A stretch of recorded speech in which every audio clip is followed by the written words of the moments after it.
The Universe 25 experiment, a paradise that became a nightmare.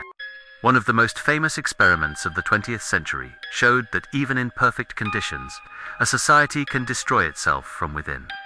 The story of Universe 25 isn't just about mice. It's a warning about us. In 1972, ethologist John Calhoun created an ideal world for mice. Unlimited resources, no predators, and comfortable nesting spaces. The population grew rapidly, but after several generations, strange things began to happen. Aggression, apathy, and a complete refusal to reproduce.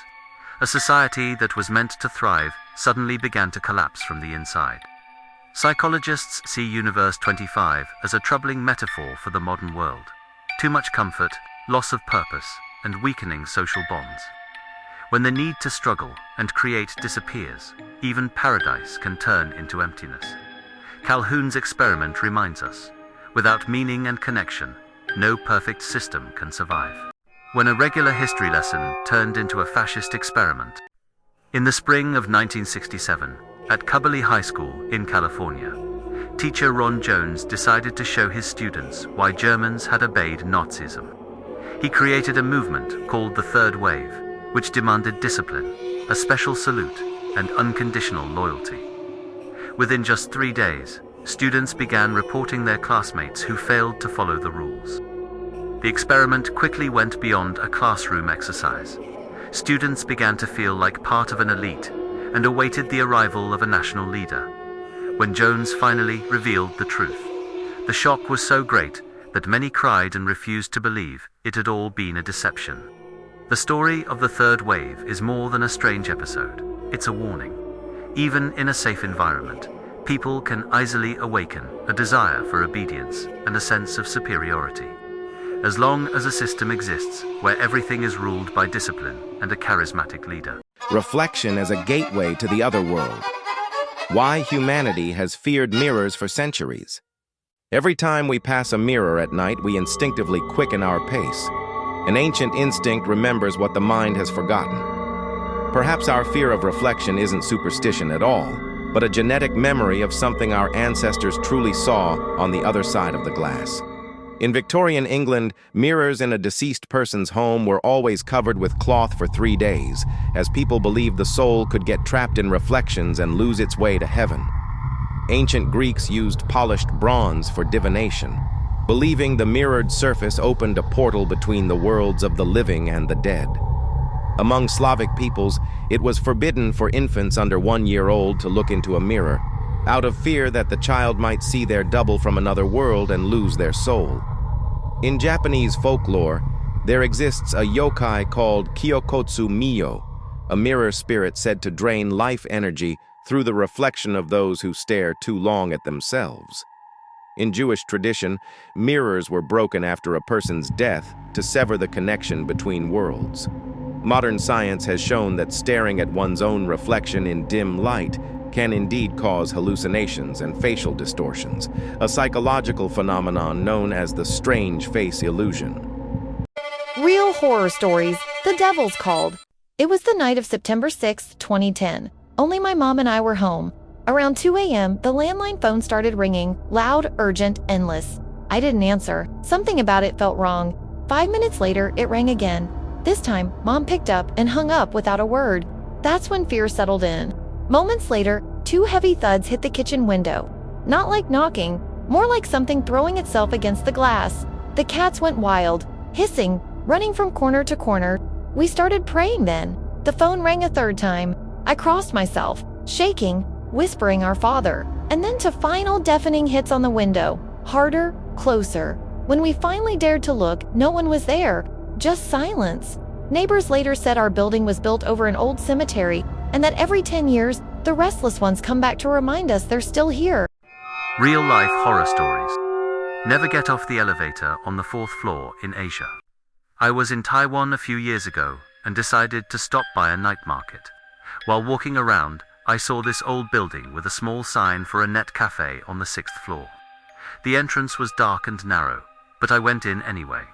The elevator looked newer than the rest of the place. There was no 4th floor button, just 1, 2, 3, 5, 6. That's normal there. since the number 4 sounds like death. I pressed 6 and waited. But halfway up, the elevator stopped.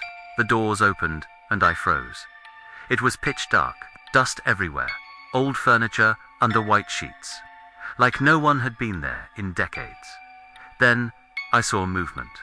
A figure in a gown, slowly walking toward me. I panicked, hit closed door, the lights flickered off, then back on. When it opened again, I was at the cafe. I told the cashier what happened. Her face went pale. She said, "That floor was sealed years ago. Someone had died there, and the elevator wasn't supposed to stop on the 4th floor." Creepy stories found on the internet. The dirtiest house in Illinois.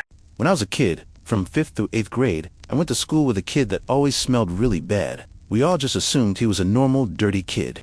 Then around 7th grade, there were rumblings that something was off, something wrong in his home. He lived a couple blocks away in some townhouses that had a reputation. Exactly 1 week after we moved, when I was 13, the police entered their townhouse. What they discovered was so nasty, it made national news. The family of 5 had never used a toilet, just making their dirty deals wherever they were and used the corners of walls to wipe asses. The father was a butcher at a big chain grocery store where we had shopped, and the mother was a nurse at a big hospital. They condemned the whole building after attempting to use jackhammers to get the many years of excrements off the walls. They had to wear gas masks to even enter the place, and just leaving the doors open filled the entire neighborhood with the overpowering stench. The fact that a toilet had never been used, you could imagine how disgusting it was. Anyway, the wife said she just got tired of cleaning, and for 7 years, they just started selling the whole house like a restroom. The thought of how many people they made sick with their food and healthcare sent the town into a frenzy. This happened, I think, in 73 or 74 in Des Plaines, Ill. Real-life horror stories. Back in the day, my grandpa used to go to the nearby town from his village for various purposes, leaving early morning and returning by night. The town was about 15 kilometers from the village, and then, the rural areas were not much electrified. Through the outskirts and the fields, it got difficult to see the path and reach village after it got dark. Being a relatively rich man, he had helped many fellow villagers. One such person was Shankar, a farmer, who owed a huge debt to my grandpa. Grandpa had lent him a large sum of money for the marriage of his only daughter, and at a time of dire need. As such, he respected and revered my grandpa with a lot of gratitude. One day Grandpa got very, very late while coming back. He couldn't see the road and lost his way. It being the rainy season, he was finding it difficult to reach the village through the puddles. After toying with the dark for a while, Grandpa was getting very worried when a familiar voice called him from behind. It was Shankar with a lamp in his hand. Shankar immediately told Grandpa to start walking, as he used the lamp from behind to show the path. He strictly told Grandpa not to look back. Not giving it much thought, Grandpa started walking. Throughout the path, he conversed with Shankar, asking how his daughter was doing, and how his crops were coming around. They discussed the roads and the rains in the village, and not once did my grandpa look back. Soon, they arrived at the brink of the houses. Shankar left saying he couldn't go any further inside as he had someplace else to go. Grandpa went on by himself, and kept walking until he observed an assembly of people, standing, discussing something. When they told him what they were discussing about, Grandpa froze. Shankar had passed away that day. It wasn't someone who had shown him the path. It was something. Shankar had returned from death to acknowledge his debt and provide help to Grandpa when he needed it. Creepy facts you should know about dolphins. They smile. They dance in the waves. But behind that grin lies something horrifying. For centuries, humans saw dolphins as friends, rescuers of sailors, symbols of joy. But when you look closer, their world isn't so different from ours. It's darker, much darker. Beneath the surface, dolphins wage silent wars. They don't just hunt to survive, they kill for sport. Scientists have found dolphins attacking smaller porpoises, not for food, not for territory, but because they can. They play with the bodies, the way a child plays with a toy. Turtles, pufferfish, even their own kind, all become victims of their games. And when pufferfish release poison, dolphins use it to get high, passing the helpless creature around like a drug, laughing, floating, staring at their own reflections. But the most disturbing part is what happens when the ocean goes quiet. During mating season, male dolphins turn on the females. They corner them, trap them, and force them into submission for weeks. Sometimes, they kill the young. just to make the mother fertile again. The ocean hides many monsters. Some have teeth. Some have smiles. So next time you see a dolphin leap from the waves, remember, it's not always joy that shines behind that grin. Sometimes, it's hunger. Sometimes, it's evil. The most terrifying illness you've never heard of. It started with a stray dog, a quick bite on his hand, just a puncture, barely bleeding. He cleaned it, wrapped it up, and forgot about it. 2 months later, he couldn't swallow. Even a sip of water made his throat seize. He said it felt like choking on air. He thought it was anxiety. It wasn't. Soon he couldn't sleep. Every sound seemed sharp, like static in his head. His temperature rose. His muscles twitched. His pupils dilated. He began to spit, constantly afraid to swallow his own saliva. At the hospital, they told him it was rabies.